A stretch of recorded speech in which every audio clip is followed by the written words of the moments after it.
Trump's sudden demand to evacuate Tehran. U.S. President Donald Trump called on the residents of Tehran, home to 10 million people, via his Truth Social platform to evacuate the city immediately without providing clear details on the reason. Trump linked this warning to his stance on Iran's nuclear program, stating, "Iran cannot have a nuclear weapon," suggesting a possible threat of military strikes.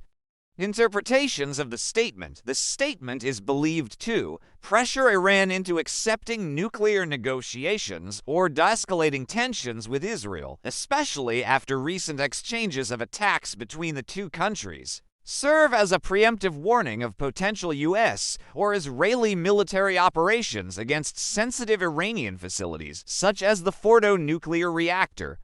The White House clarified that the statement reflects urgency in pushing Iran to negotiate, but did not confirm any intent to launch attacks. U.S. military signals. The USS Nimitz aircraft carrier has been deployed to the Middle East, which may indicate preparations for escalating scenarios.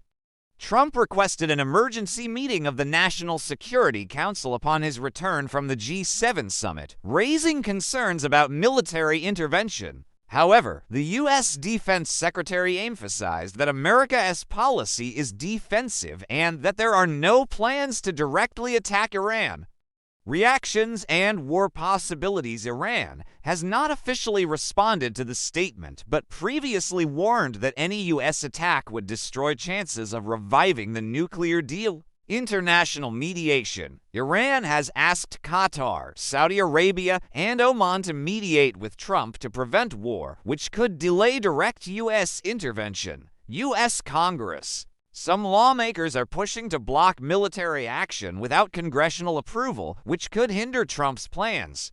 Conclusion. Is the U.S. on the brink of war? The statement does not conclusively indicate an imminent war, but is part of a dual pressure strategy, military and diplomatic, to impose U.S. terms on Iran.